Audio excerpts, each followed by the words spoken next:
We're always told that freedom is the ultimate goal, right? But what if it's also a source of deep anxiety? Today, we're diving into this really fascinating, kind of paradoxical idea from the thinker Erich Fromm, that the very freedom we crave can become a burden so heavy we actually try to run away from it. I mean, that seems like a no-brainer, doesn't it? Of course it is. More freedom is always better. But Fromm, he throws a wrench in that whole idea.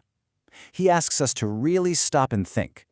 Is there a point where freedom stops feeling like a gift and starts feeling like a source of profound, gnawing anxiety? And Fromm's entire argument really kicks off from this one single point. It's this unique thing we have, this self-awareness, this ability to reason and imagine, that basically rips us out of the seamless fabric of nature. Sure, it's a blessing that lets us create incredible things, but it's also a curse that makes us painfully aware of our own isolation, our own loneliness. Okay, to really get a grip on this, Fromm says we need to hop in a time machine. He argues that the key to understanding our anxiety today lies in this massive historical shift from the medieval world to the modern one. And what you see is this huge trade-off. See, back in the Middle Ages, your personal freedom was super limited. Your place in the world was pretty much set in stone, which gave you a deep sense of security, of certainty. But then, as we moved into the modern era and gained all this individual freedom, the freedom to choose who we want to be, we lost that safety net. We gained liberty, but we paid for it with isolation and uncertainty. Now this huge historical shift, it's not just some dusty old history lesson. Fromm argues it's something we all experience on a really personal level. It's basically the story of growing up. Just think about it for a second. When you're a baby, you're in this state of total security, right? You're completely connected to your mother. As you get older, you gain independence, you gain freedom, which is awesome. But at the same time, you're losing that original bond, that total security. And that creates this new feeling, this anxiety that comes with being a separate person. And Fromm's big idea is that humanity, as a whole, went through the exact same growing pains. And this leads us straight to the heart of the problem, what Fromm calls basic anxiety. It's that profound, nagging feeling of being all alone and isolated in the universe, and it's a direct result of our freedom, our individuality. This feeling is so uncomfortable, so unsettling, that we'll do pretty much anything to make it go away. So, if freedom gives us this basic anxiety, what the heck are we supposed to do about it?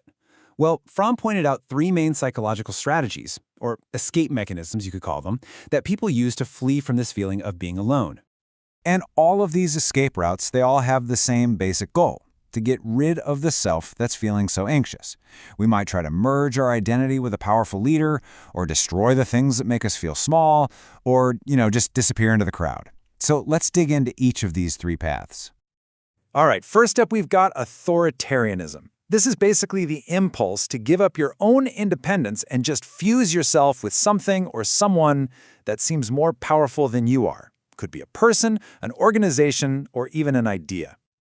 But here's the twist. Authoritarianism isn't just one thing. It has two very different faces. On one hand, you've got the submissive, or you could say masochistic side. This is where you give up your own power to a bigger authority to feel like you're part of something strong, and you tell yourself it's loyalty or love. And then you have the flip side, the sadistic drive, where you try to make other people dependent on you, to control them, just to soothe your own feelings of powerlessness. Okay, escape mechanism number 2 is, well, it's a lot more aggressive. It's destructiveness. This is what happens when someone feels utterly powerless and isolated in a world that just feels too big and threatening. Really, what's happening here is a desperate grab for control. By trying to eliminate the people or the things that make them feel insignificant, a person is trying to feel powerful again. But here's the really tragic part, the big irony. By destroying the world around them, they only end up making their own loneliness even worse, trapping themselves in what Fromm called a perverted isolation. And that takes us to our third escape route. And this is the one Fromm thought was the biggest deal in modern society. We're talking about conformity. I mean, listen to how Fromm puts it. It's pretty chilling. When we conform, we're basically wiping out our own individuality just so we don't have to feel the anxiety of standing alone. We become what everyone else wants us to be. We think what they think, feel what they feel. And here's the crazy paradox. We conform to feel less powerless, but in doing so, we actually become more powerless. It's a vicious cycle. So, okay, these escape routes, they're all dead ends. They just lead to more isolation. But Fromm wasn't all doom and gloom. He absolutely believed there was a better path forward, a way to be both free and connected without giving up who we are. He called it positive freedom.